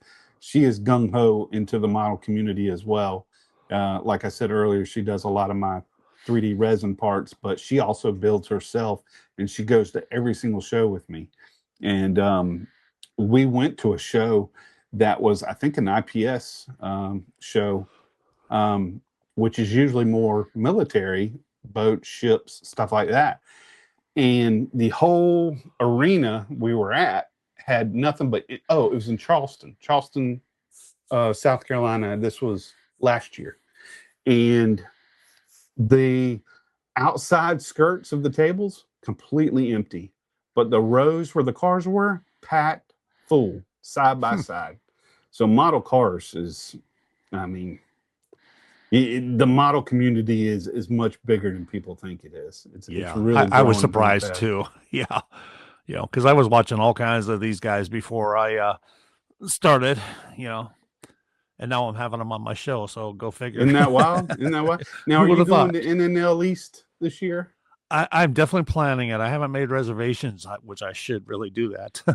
Yeah, I'm planning on doing that one this year because I may have to think meet that's up a good with show. you there. Oh, good. You thinking about coming? Okay. Yeah. Well, I'm probably definitely coming. And then and of course Acme. Those are 2 shows. If anybody could ever get to, it'll just blow your mind. Just how big this model building community is. It's just wild. Yeah, I think I want to do Acme too. I know I'm way too late to make reservations for the hotel that sponsors the show, but I think I could probably find something in the within 15-mile radius of the show, and so I probably ought to get some plans made for that too. So. Yeah, I probably need to as well. And believe it or not, from Columbia, South Carolina, I'm driving there because I don't want. If I bring 6 or 7 models to put in a show, I don't want to try to fly. I can't even imagine trying to pack for flying to a show like that. I'm in sheer panic when I pack my stuff to drive to a show that something's going to happen to them. So no kidding. Flying. Yeah, even and you can't carry it on, so I would never trust the baggage handler. No way. Yeah. And Lord forbid if they ever lost them, that may not mean anything to them. But when you've got, 150 hours of build time into something, you get a little attached to it. So for sure. It's your art piece.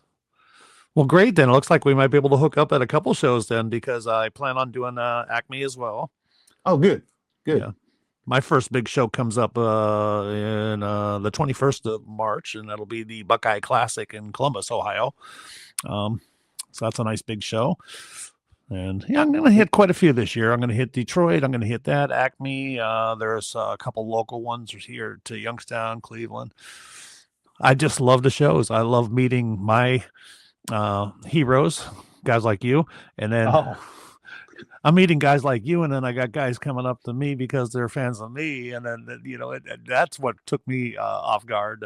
Yeah. I'm still trying to get used to that. So it's funny you're saying that, because the very first time I got recognized, it took me off guard, and I was a little not scared, but more of like, how do you know me?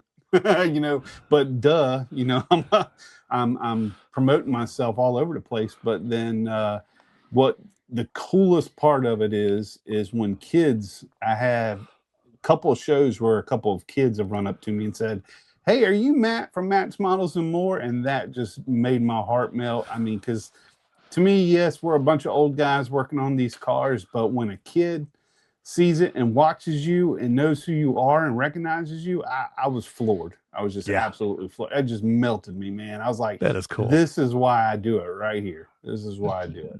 That's so awesome. I had to kind of calm down my content a little bit, because I used to have a lot of innuendos there that I had to kind of calm down on a bit. But that's you never know who's watching you. Exactly. Even though you put on there, it's not for anybody under 18. But it doesn't matter. I just got the best idea in the world. Why don't at least 6 or 8 of us content guys rent like a mansion? Yeah,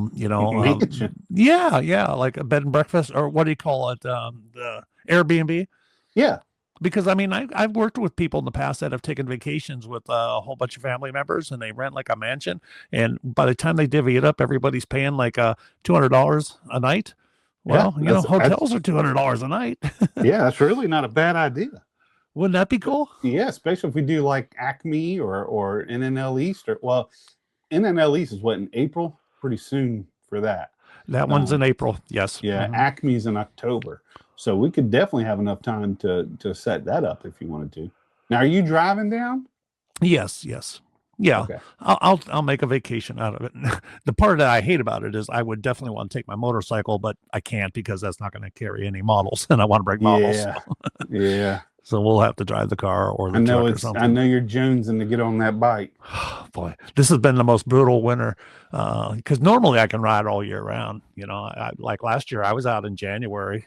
I got heated grips and a heated seat and put on some leathers, and I can get out there when it's 35 degrees and ride for a little while. Man. I don't even like going in my shop when it's 40 degrees. There ain't no way I'm getting on a motorcycle.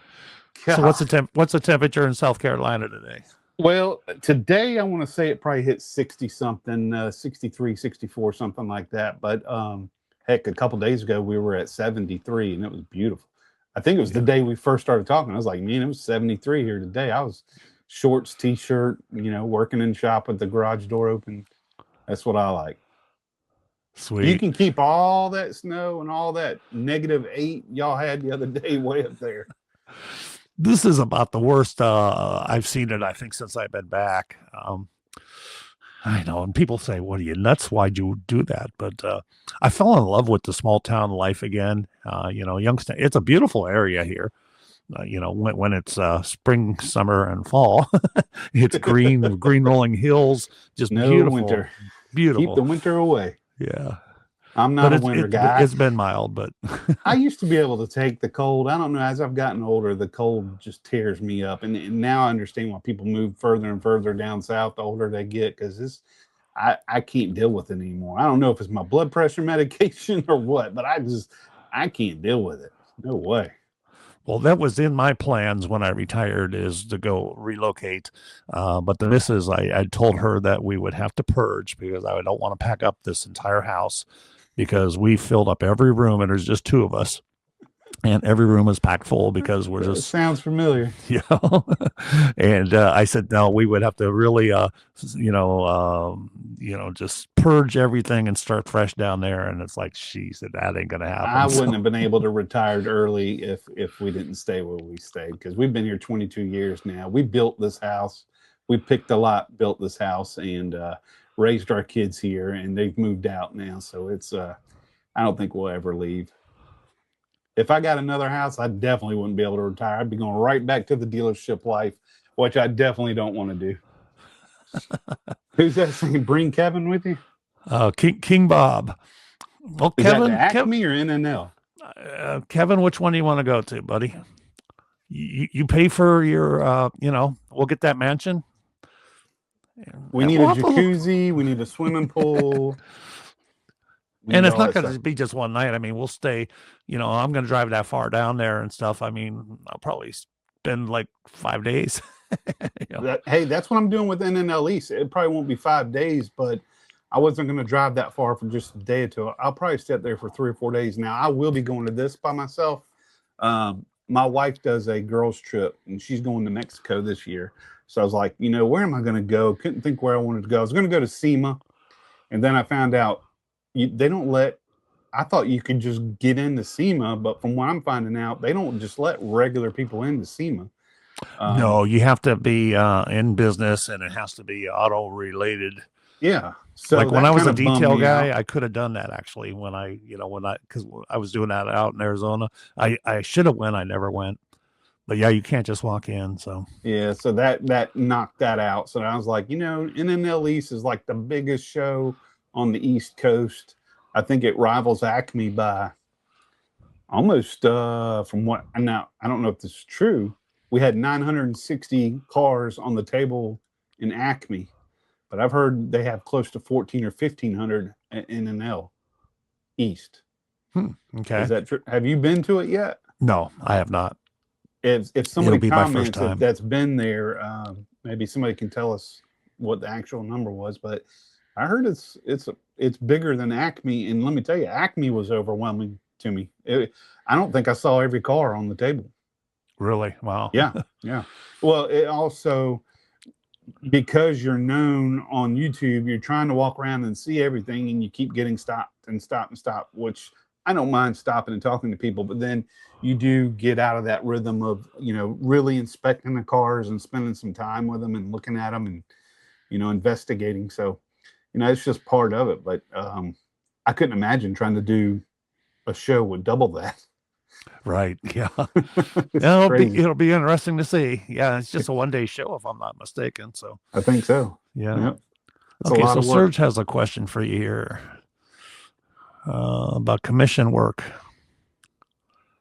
Yes. But it is certain things. And I do ship stuff out for free.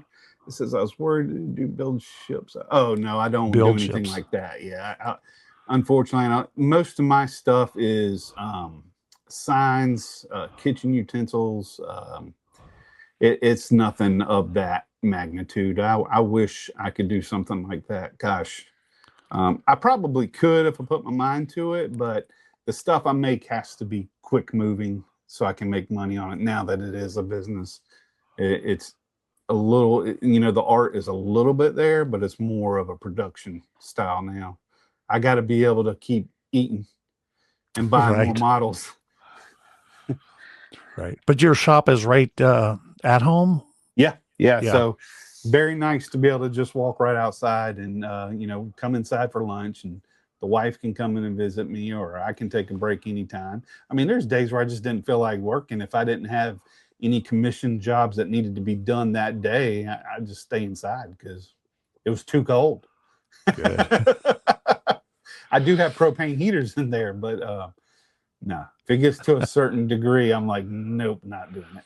I know. My garage, that was the first thing I did when I retired. I started insulating my ceiling, and I was going to put a heater in there, but I never completed it because I thought, hey, I can go tinker on my motorcycle and, tear it apart, put new suspension on or something during the winter.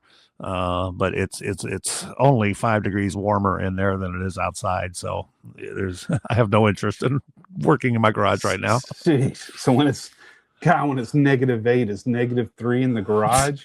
It's close my to that. God. Maybe that's an exaggeration, but it's cold. Trust me. No way, man. You keep all of that. Well, I'll tell you what, this has been a great show, and we are only minutes away from 2 hours. So this is a That record. went by fast. I knew it was going to go by quick with you, buddy. I knew it. I enjoyed it, Ken. I really enjoy it, and I'm proud to be part of this community, and I'm proud to know people like you. And I'm going to keep doing this as long as I can, as long as people will accept me, and I'm not going to change. The bigger and bigger we get is just going to only help the community. We won't be Great. sellouts. Like everyone says. It's just going to bring cooler things to the show is what it's going to do. That's what people need to think about. Is it's not you don't want the little guy in the corner that has a beat up camera and fumbling around and not knowing what you're doing. You want a good production show, something that brings entertainment and knowledge to you as a builder. So that's what we should be doing. Yeah, that's why I was talking about turning it into a business. I mean, Absolutely. this is not my business. This is just my hobby, but I treat it like a business. It's like a business experiment, which is just another hobby on top of all my hobbies that are related to this. Is like, okay, let's see how far I can take this. And, and that's why I make my adjustments, like the green screen and now the live stream podcast on Fridays. It's like, you've got the tech, buddy, mastered. You're the master of tech, because first time I saw that green screen, I'm like, what? How do you do that? I can't. I'm not there yet. So it's a lot of fun. I mean, right now I kind of set up a little green screen studio in my back room, and that's the hardest part. Is if you would put that away every show, then it'd be like, oh, what a hassle, for a 30-second spot. I probably wouldn't even be doing it, but I got a corner in the basement. I set up my green screen studio, so that makes it a lot easier. I could just go out there and turn my lights on. I have it all lit up and ready. I'd probably get in trouble if I had a green screen, so I probably don't need to do anything like that. Probably, my imagination runs a little rampant. Yeah, it could be fun. I did a whole bunch of silly videos with family several years ago, and that's how I first learned it. And did all kinds of stuff. I had like my little nephew flying like Superman with the cape and all that stuff, and it looked so real, because I took video driving down the road out my side window, so I had the trees flying by, and then I got him in front of a green screen laying on a table with his arms out. Great. That's great. He loved that. I can't share it though because I'm playing the Superman theme music, so it would be a true. hit. You get hit by the police, YouTube police. That's right. Anyways, what a good time. Thank you for joining me. I really had a great time, and we're gonna have to do this again if you're willing. Anytime, buddy. Anytime. I'm here for you. Okay, great. Hopefully we'll see you at one of the shows, and keep up the good work. And I'm going to study your pictures a little bit more and try to slow down a little bit because I want to get to that next level. I just haven't reached it yet, but I know I'm capable of it. Every day, just like you're trying to reach a certain level, I'm trying to do the same. I'm trying to catch up to the Irvins and the Arter Rakes and the Mark Batsons and all the Tim Kalinkowitz, all those guys that are just amazing builders. We're always trying to reach that level, and that's what you want to do. Yeah. Well, in fact, a lot of my fan base are people that just got into the hobby with no real skill for building either. Maybe they did it as a kid like I did. And I'm finding these guys they're mastering their paint jobs and stuff, because I take the time to show that on almost every video. And a lot of my subs are like turning out spectacular paint jobs now. So they're going to get bored if I keep with the basics too. Now that I taught them how to come up a couple levels, I got to up my game. Many people are so nervous about building, and I'm like, look, it's plastic. You can't mess it up. I mean, even if you mess it up, so what? You start over. You take the paint off. I mean, there's so many. You can't be nervous about it. Hack it up, chop it up, do whatever. It's just plastic. It's just a craft. Yeah. The one thing I let get to me is that I want to keep videos coming out of my builds, and I'm letting that influence me. Like, hey, I got to get this wrapped up so I can get it out there. And, if I would have spent another 2 weeks on it, I'd probably have a much better build going on. So yeah, that's what I need to do. There's definitely a fine line there. I can get that. But it's just I think as long as you keep the audience engaged and show them where you're at in the process, I think you're good. Because I'm always working now on about 5 at one time. So I get it. You can always show them what you're working on. I got 1 or 2 that I'm not going to show because I'm trying to surprise some people at Acme. So I'm trying to keep those on the DL until I get them done. And it's going to be a year project for me because I don't work on it a whole lot, and it's highly detailed. And well, I can't say too much. It's just so you got your projects like that I'm not going to show anybody. Right. I put one last question up on the screen here from Serge. So no, I was not in radio. Matt, you were in radio? No, I got a face for radio. Yeah, that's what I'm thinking. Is he insinuating that we had to have come from radio? I definitely have a face for radio. That's for sure. That's what Mark was saying last night because he was a guest on a podcast last night, filling in for somebody, and they were talking about his golden voice. He said, "Well, I got to have a voice like this if this is my face I was born with," you know. All right. Hey, let's go ahead and end it. 2 hours on the dot. So thanks again, buddy. We'll keep in touch. Goodbye, everybody. Appreciate it. Okay, folks, I really appreciate you watching. But another great show. I saw some record numbers there and a lot of great comments. So keep watching us every Friday. I really appreciate it. And check out Matt's channel. I do have a link in my description for his channel, and also a link to his business in case you want to see some more of his offerings from his woodworking. So thanks a lot, everybody, and everybody be safe, and we'll see you again next Friday. Bye, all.